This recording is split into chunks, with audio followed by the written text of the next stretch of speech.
Okay, so John Frisch did not go to St. Bernard's. Where did he go? Glen Oak.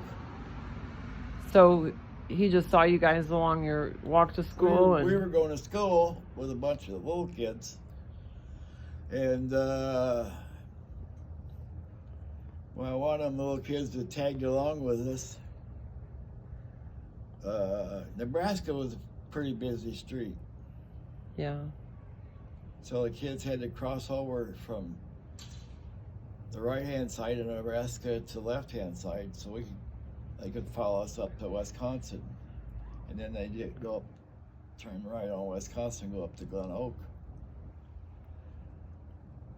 Okay. And I found out years later, one of the little girls that followed us up there, he married one of them. She probably had a rough life.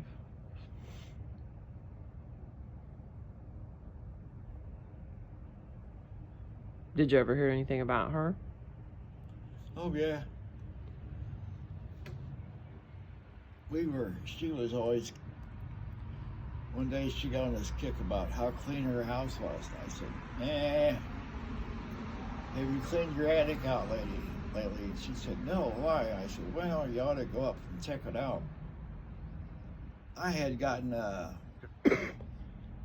tall grass plant and laid it out in her attic on a piece of plastic so it'd dry out. I smoked on that sucker for about a month. Go over and visit them, go up in the attic and grab enough pot to fill a little bag up. At her parents' house? No, her house. Oh, her and the guy she married? Yeah. You went there? Yeah. To the bully's house? Did you really? Yeah, we were at a little get-together one night. We all combined the grass we had in one joint, rolled it up pretty good. And we had this buddy like to play games, and he knocked on a goddamn back door. Let us in, let us in. Fuck, I ate the goddamn joint. No, you thought it was the cops. What was that John guy around there? No. This was years later. Oh, he was gone from the scene? Oh, yeah. What was her name? Stag. Her older sister committed suicide. What was her first name? Damn if I know. No, not the sister, but the girl you knew.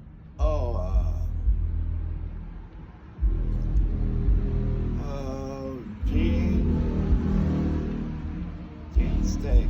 Jean Steg. S-T-E-G? Yeah. Huh. Okay. She married a black guy. After John? Well,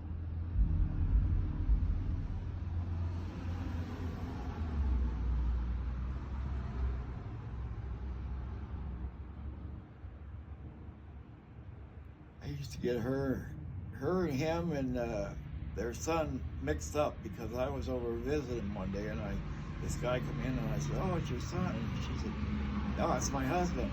Oh, okay. The black guy? Yeah. And I said, learn to keep your mouth shut, Rich. Oh, well. I thought, well, I'll never get invited back here again. Well, that lady I showed you on the implosion of the McCluggage took our picture. She said, well, it's nice to have your parents still. And anyway, Brad went white-haired really early. So it happens. It's happened before. Yeah. And, well, she waited for this guy he was in the service, and she waited for him to turn 21 so they could get married. And she took, there's some sort of pill you can take that turns you black. Really? Yeah. Because I remember her skin and fingernails were so damn black, I almost bled out. Ooh. Oh, that's Her crazy. skin and fingernails were shiny. It's like, woo. Wow. I have never heard of that. I bet they've got that banned now. Whatever it was. Wow, what a story. I'm sure you got lots of them. It's always interesting talking to you, Richard. Huh? It's always interesting talking with you. They were living in East Peoria up on Highview, yeah. And I found out my money I was paying them was going into their coke habit. Oh. And they said I was introducing their youngest daughter, Michelle, into grass. And I said, hell no, she's my dealer. Oh, God. Whoops. Oh, my goodness. I remember she Well, what money were you giving them? Oh, I was renting out. They had a split level house. Yeah. And I was renting out the basement. I figured I was helping. Well, I was paying for the coke habit. Well, they were probably up pretty late at night, weren't they?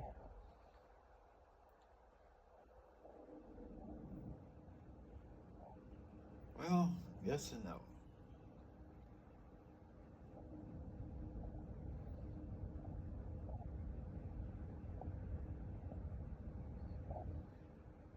Did that John ever come around and bother him when they were married? I mean, did he leave her alone? He was not in the scene at that time. Okay. Maybe it was in Hawaii then. Who knows? I don't know. I'm really just guessing. But I'm sure she was glad he was not around. Light, please. Oh, yeah, okay. I found out that if I talk, my cigarette goes out. Well, that's store-bought cigarettes. They do.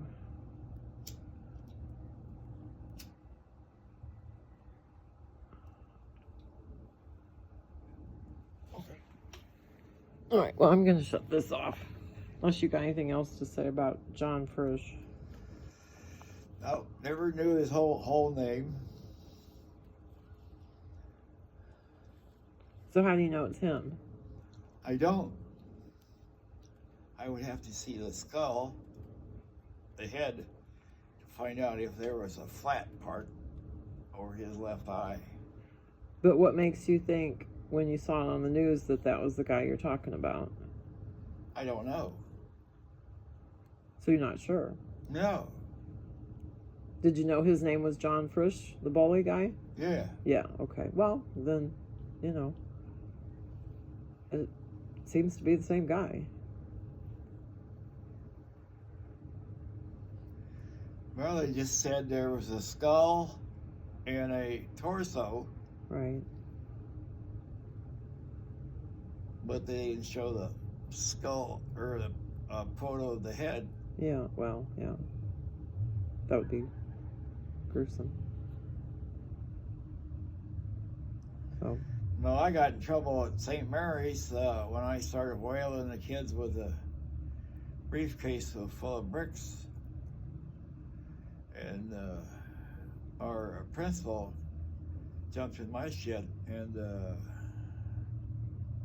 she called my mother, and Mom called Dad's boss. Oh. And Dad showed up at St. Mary's, and the principal, she told Dad what I did, and Dad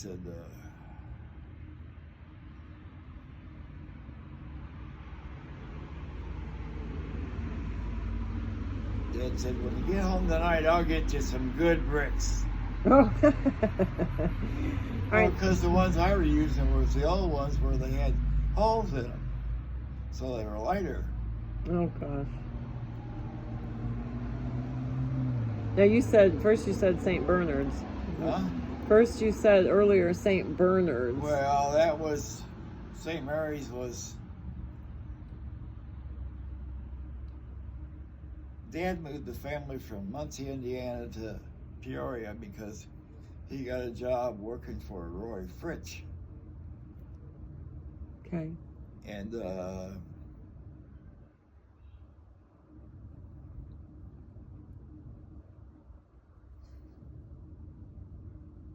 Bernie had a problem when he liked to start fights, but he liked somebody else to finish them for him.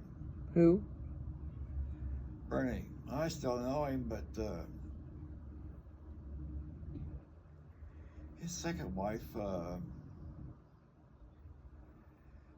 she was not real.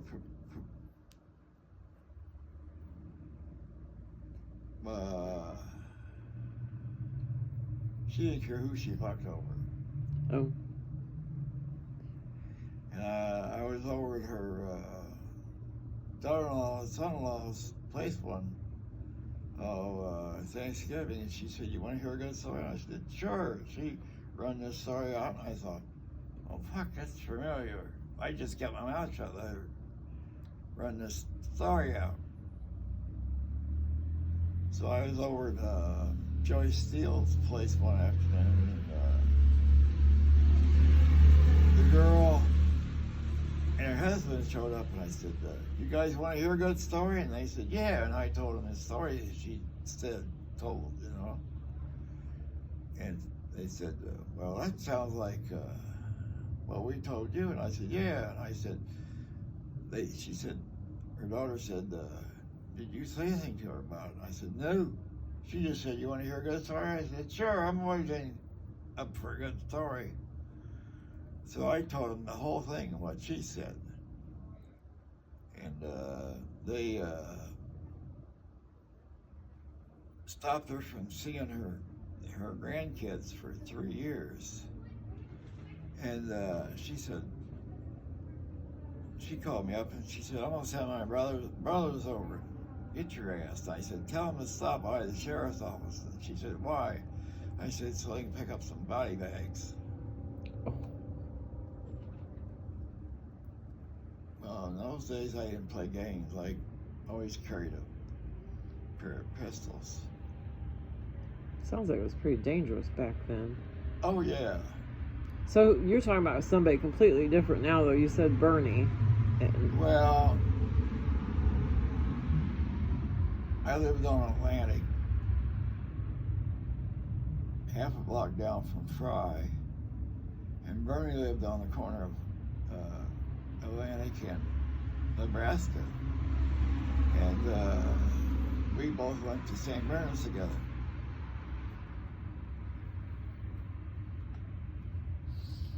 But Bernie liked to start fights, but then he liked somebody else to clean him up. Mm.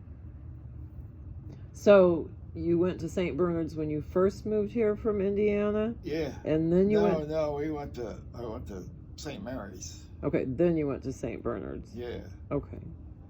But, so you were familiar with the bricks in the briefcase at St. Bernard's, well, and then St. Mary's. I had them at St. Mary's.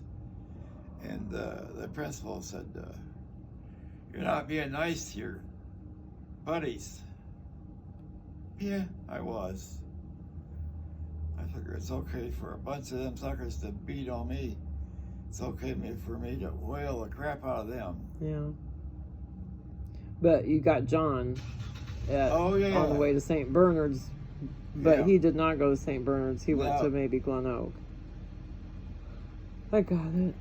But, okay. All right, Richard. I'm glad Brad's had dinner already. All right, I'm going to turn this off. We've been sitting here running our mouths.